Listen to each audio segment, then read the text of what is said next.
Hello YouTube, Luigi here. Tonight's video is called Anthropology and the Modern EDC Pocket Dump. I'm going to draw some parallels between that which we carry today and its antecedents in terms of our prehistoric cave-dwelling ancestors, and why we take for granted some of the things that were essential in advancing the progress of human society. Not everything here relates to that, like this one. This is my dumb phone. I do not have a smartphone. I have a flip dumb phone. I don't care.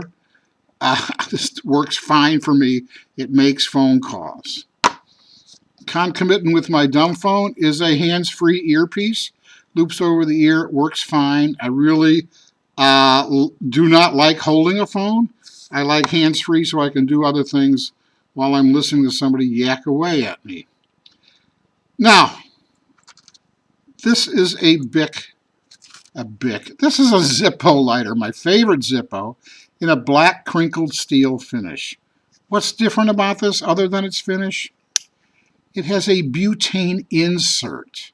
It's the same familiar sound we get from a classical Bic, but it's got the reliability of butane. Now, why do I say reliability of butane? I put this in here because I started smoking cigars for a while there, and this was clearly the superior way to go. But what I noticed while I was playing with the butane insert was that all of the years I had used fuel, liquid fuel, to refuel these lighters, if they sat unused for any length of time, the fuel would evaporate, and you wound up refilling and refilling and refilling them a lot in spite of very low usage. So I'm a lot happier with this. Now, why is fire important?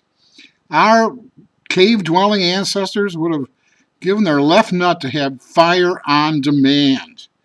They had to wait for a lightning bolt to come down and set something on fire, or they had to, by striking flints and making sparks onto something soft and dry like bird's nests or moss, they had to, hit and miss whether they could get a fire or not. And then when they did get it going, they had to keep it going by a constant supply of sufficient fuel.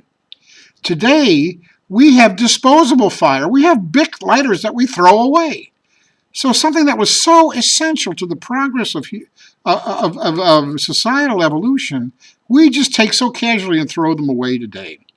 Fire allowed man to sleep on the ground, get out of the trees. All wild animals are afraid of fire. Fire allowed man to cook his food. The enormous amount of blood and therefore energy it took to digest raw meat left man fell asleep right after he ate.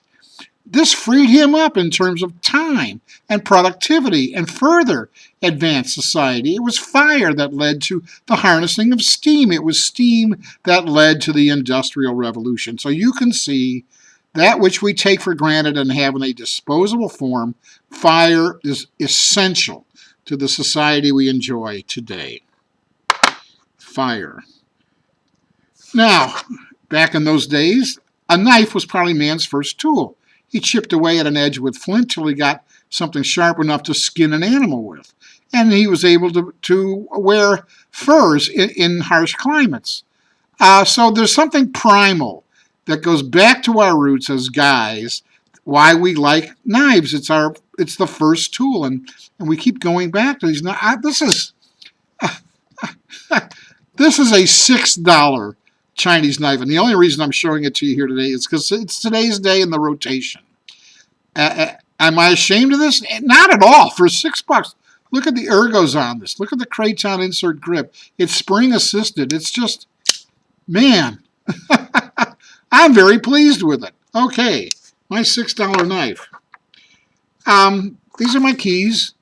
I carry a key bar, and over the years I've done a lot of tweakings and added things and taken things out. I've got it to pretty much where I like it, and I finally put this thing on it because now I have a Keychain flashlight. Light is another one of those things that have helped the evolution of society. Look at this. I have 120 lumens in something as big as my pinky finger with a single AAA battery. Light.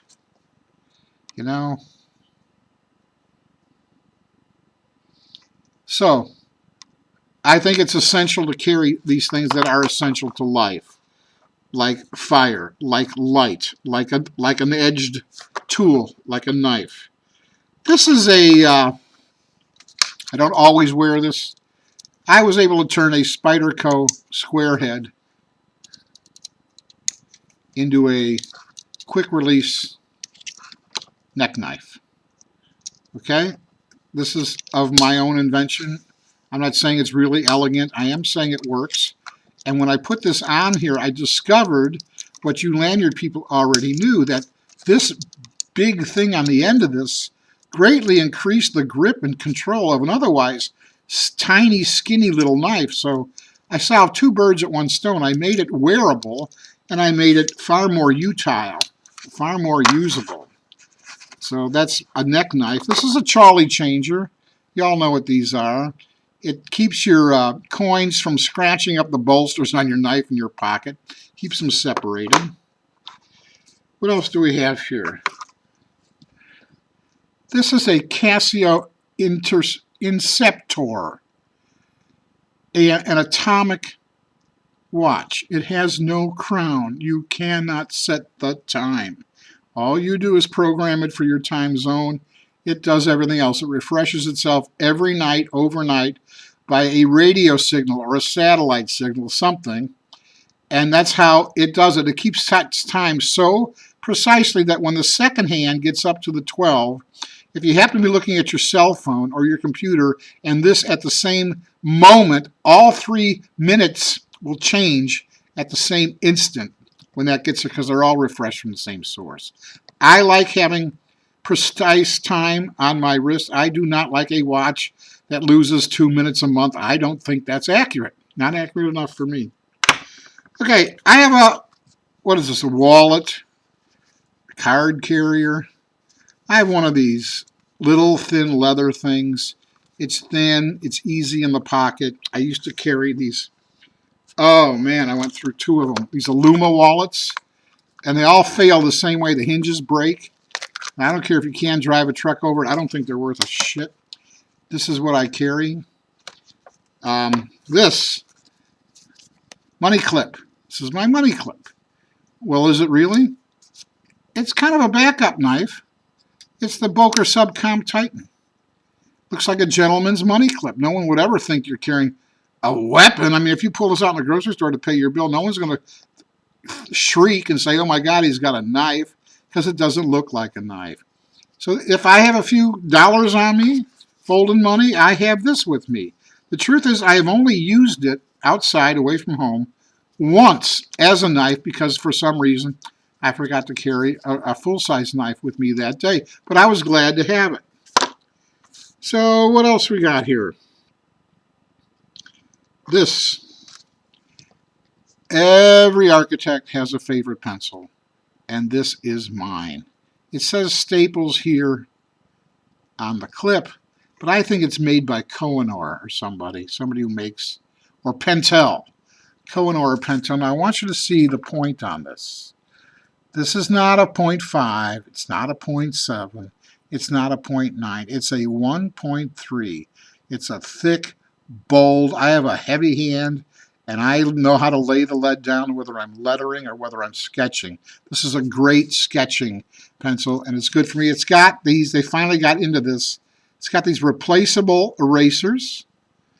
Yay, they finally figured that out.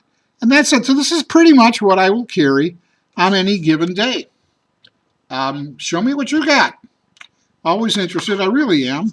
I don't carry a lot of stuff compared to a lot of people. You don't see any pistols lying around here, although I have one.